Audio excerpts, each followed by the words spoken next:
The Forerunner hero that should have made a cameo in AC Valhalla but didn't because Ubisoft was too busy putting them in mobile games, Raider has finally gotten their long-awaited, legendary rework, and is now as strong as they look. I will break you. Now a force to be reckoned with in all modes, Raider might just be the most fun hero in Forerunner currently. Just like Dragon City is the most fun I'm having on my phone currently. Free to play on both Android and iOS devices, Dragon City is all about creating your own dragon empire with over 1,000 different dragons. Hatch new dragons and feed them to make them stronger for battling in the arena. When you're feeling tough enough, you can even see how your team stacks up against your friends and all the other players online in the PvP game modes. It's simple, easy to understand, and fun. I'd like to thank Dragon City for sponsoring today's video, and I'd like to thank you by giving all new players 15,000 food, 30,000 gold, and 10 gems when you download the game through the link in my description. This is only available for the next 7 days, so get downloading and build your Dragon City. So, what makes Raider so strong? Raider's got all combinations of a 3-hit chain with lights and heavies. 500 MS chain lights with janky animations are almost as scary as how many skill points Raider put into the barter tree. If you're having trouble starting chains as Raider, whiffing a light attack to get into your hyper armor heavies is a viable strategy, because being able to soft feint heavies into guard breaks or enhanced top lights forces opponents to make the right read, wait for you to run out of stamina, or die. Raider's Storming Tap can also be accessed from a dodge or dash, and acts as a chain starter, meaning even if it's thrown as a soft feint, it resets Raider's chain, giving them a pseudo-infinite. Raider can also begin chains with an unblockable zone, and can even throw them mid-chain. While Raider's chain zones don't have hyper armor like their heavies, they will make opponents' health bars disappear if it lands, and you can still soft feint to a guard break or forehead bop. With the recent rework, Raider's orange moves cost much less stamina. Combined with the removal of parry option selects, every day is Halloween when you're facing a Raider. On guard breaks, backwards throws take your opponent for a ride, and personally give me major motion sickness. Forward throws or sprinting and hitting guard break also take an opponent for a ride, into the nearest environmental hazard, or wall where your opponent's face gets introduced to Raider's knee. If you let go of the throw early or can't find a wall in time, then you'll just toss him on the ground. In case you weren't able to put it together, Raider is very strong in 4s. If you can't imagine why a hero with plenty of health, hyper armor, and pre-CCU levels of damage is so strong in 4s, let me give you some other things to consider. Look at how wildly and widely this beast swings dead axe, cleaving everything in its path. Sadly, this also includes teammates, so don't be like me and remember that.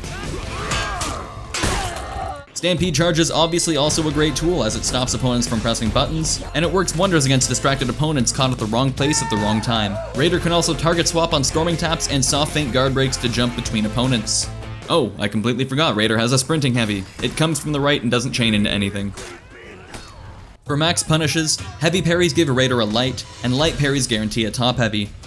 Guard breaks now give Raider a side heavy. After a Stampede Charge, you can zone attack, or start a combo by throwing a side heavy.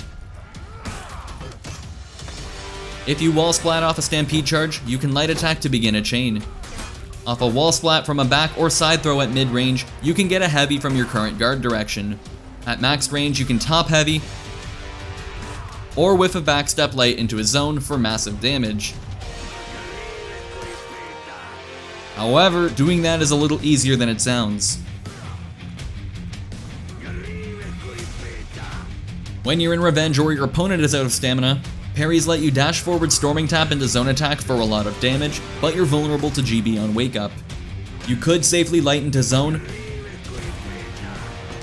or Storming Tap into top heavy for combo pressure.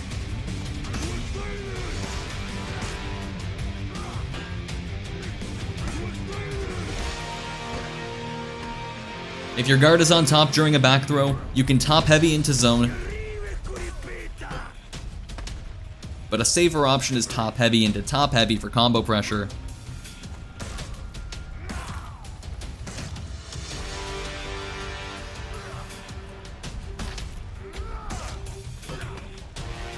If your guard is on the side, you can slightly delay your zone into another zone, otherwise zone into top heavy for combo pressure. If the timing on the throw punishes is a little difficult, try a Storming Tap into zone, or top heavy for combo pressure. A lot of Raiders fashion, especially early on, feels very samey to me, but that doesn't mean there aren't good looking Raiders roaming the battlefield. I gotta laugh though that this hero probably has some of the best cosplays in the game, including Raider Ramsey and Medieval Leatherface. The material colors show pretty good on Raider, and all the historically accurate horn ornaments go on their head. Their perks are Shields Up, Aegis, Devourer, Endurance, Survival Instinct, Headhunter, and Fresh Focus. High damaging heavies and some very quick executions make Devourer and Headhunter very appealing, while Endurance will reward you with lower stamina costs as you unlock your feats. In 4v4s, Raider's feats are as follows. In Tier 1 they have Rush, Tireless, and Body Count. Rush lets you get around the map a bit faster. Tireless reduces your stamina costs by 17%, however it doesn't stack with the gear perk Endurance. Body Count grants 1 HP and stamina per minion killed, and it also works with feats. In Tier 2 we have Marked for Death, Inspire, and Bear Trap. Marked for Death reveals an opponent's position to allies and makes their life very difficult for 20 seconds. Inspire cheers on nearby allies and minions, giving them more damage and faster attacks respectively. You can place a Bear Trap that will damage and pin opponents if they trigger it. I'm sure you can use your imagination to figure out where the best spots for them are. In Tier 3 there's Second Wind, Fury, and Battle Cry. Second Wind in its current state heals and cleanses you of bleed and fire damage, shutting down certain heroes and feats completely. Fury boosts your sprint speed, attack damage, and damage resistance for 20 seconds, and it works with other feats. Battle Cry causes nearby minions to flee in terror and gives all alive teammates a damage buff for 20 seconds. Finally, in Tier 4 we have Fire Flask, because the other two options are meaningless.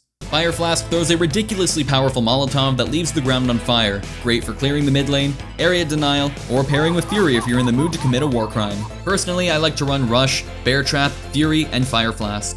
Rush helps me get around to help allies or contest points, although Body Count is great if I think I'll be hanging out in the mid lane, and if you aren't running Endurance as a gear perk, then Tireless is also a decent option.